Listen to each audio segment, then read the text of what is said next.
Welcome back to another episode of Behind the Book. Today we have Katelyn Bullock, and we're going to be talking about Bulldog to being a better human. Stay tuned for more. Welcome to Behind the Book, where I am your guide, Heather Andrews, unraveling the captivating stories from behind the pages. Join me as I sit down with authors from the literary landscape to delve into challenges, inspirations, and untold tales that breathe life into their written worlds. Welcome to another episode of Behind the Book. Today I have Katelyn Bullock with us, and she's going to share a little bit about her story. Welcome! Thank you, Heather, so much. I appreciate being here. Yeah. There's been some great episodes so far in Behind the Book, and so I was really excited to be with you today because I want to hear a little bit about how you went from Bulldog to better human. Oh my goodness. What a story. So, I'm an engineer by training, believe it or not, and I came out of engineering school and got a job with a construction company, right? And I think I was there for like maybe a year, and I found out they had nicknamed me the Bulldog. And have you ever played fetch or tug of war with a bulldog? They're strong. Oh, and they don't let go.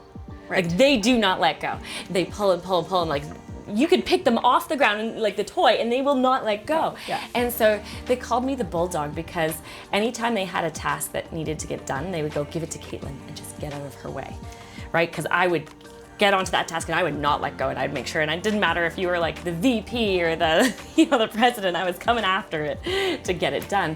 And so it was actually really interesting. They ended up moving me out west. Okay, so I moved out west to run their quality management for the oil and gas division. And I decided after a year being out west to start my own gig. Okay. Right? So I started my own gig and I was like, sweet, get her done, right? Nobody in my way now because it's just me, right? And so that's kind of like the whole Bulldog thing that happened. And my first client that I ever got, they waited about 3 months before asking me to go to EQ training. So they didn't really want the Bulldog, which was interesting. So that's the Bulldog part of it. Perfect. Yeah.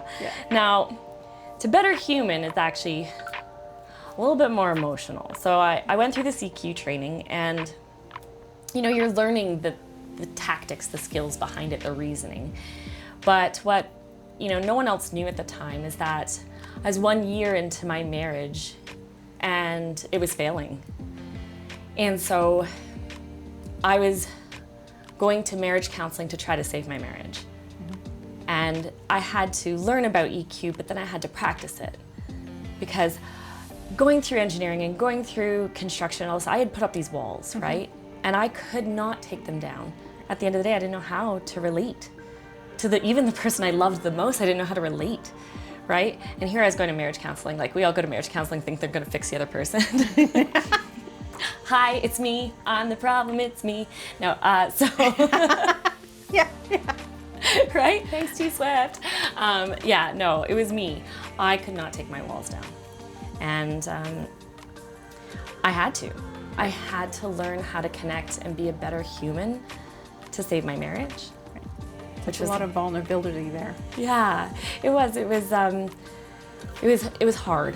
And I had to practice being vulnerable, and it was hard. And I literally remember like driving to work some days and trying to take my walls down and feeling like I'm gonna cry, and then putting them back up again and being like so scared to just be vulnerable, right? Until I could practice being vulnerable and being okay in that space. Mm-hmm. And then finally get enough courage to like get up on stage and talk about it in front of thousands of people. So it has been a journey for sure to be a better human, but it was that epiphany that really helped me, well, one, make Enta, mm-hmm. and believe in culture, mm-hmm. believe in the humanity of business being the most important thing. Perfect. And that I was, Bulldog to better human. Bulldog to better human. I love that piece of you because it also, as we're in our 20s or our 30s and we're in these first years of our career or our marriage, it is about evolving as a human. And like your story, so what would you say the biggest obstacle was for you? You kind of hit on it with a bit of the practicing and the walls, but what was really that biggest obstacle that you overcame to really kind of like hone in on that story piece for you? The biggest obstacle was fear of, I guess, of being hurt. Right. Of giving it all up and feeling like an idiot for not protecting myself. Okay. And so having to be okay with being hurt or being vulnerable or like facing those fears, that was the hardest part, really, is, you know, being okay with not being okay. Yeah. And being an engineer as a female, though, was there a little bit of fear of judgment in that space? Oh yeah, totally.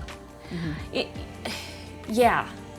You know, it's so funny, and I was talking to a good friend, Leela, I hear about this, lovely woman. Yes, very much so. About, you know, trying to show up as a man. Yes. In business. And because we think that's how we get a seat at the table, we think that's how we can have the most influence, is to try to be like that. But what makes us great leaders is that we're not like men. We bring a unique perspective, a unique dynamic. Yes. And that's what makes the table full. Yes, absolutely. Right? And I think that is so powerful, is just as a woman, you know, in a very male-dominated industry, leaning into our female power and not trying to be something we're not. Exactly. And I had to have that permission to do that, you know? Yeah. And finally I found myself, and I'm kind of able to do that. So yeah, you're right, that one was huge. And and as just someone that knows your story and has worked with you for so long, there's a time for that bulldog and there's a time for that get it done. And I think that you've taken it from a bulldog to get it done, being focused and getting things accomplished. And I think that is that beautiful transition of doing that, get it done with the human heart aspect. And that's why you've had the success that you've had in your company, though. I love that, because it can't be all feelings. No. And never accomplishing anything, right? And I think that there is the power, and I'm very competitive. As you know, Adam, my business partner, he's also very competitive. So we both love to win. And you know, there's times when we want to win so bad, or we want to do so good that we're kind of bullish, right? And we have to remind each other to keep that heart-centered focus, or like he'll remind me when I need it, and I'll remind him when he needs it. But we kind of hold each other accountable to that, because it's got to be both, right? Because at the end of the day, it's a business. If there's no profits in the business, it's dying. And then you cannot have the impact you want to have. No, exactly. And so, yes, culture is a major strategy, and that human-centered focus is a major strategy to build something better. But without the get it done part, you're just a bunch of people hanging out. Drinking wine and coffee and all the things in between. Right? Yeah, so that's awesome. So when you talk, we've hit on culture. Yes. And as we know, we're sitting here because of the Culture Revolution book, which will launch very soon. So make sure you stay tuned and follow this. Yes.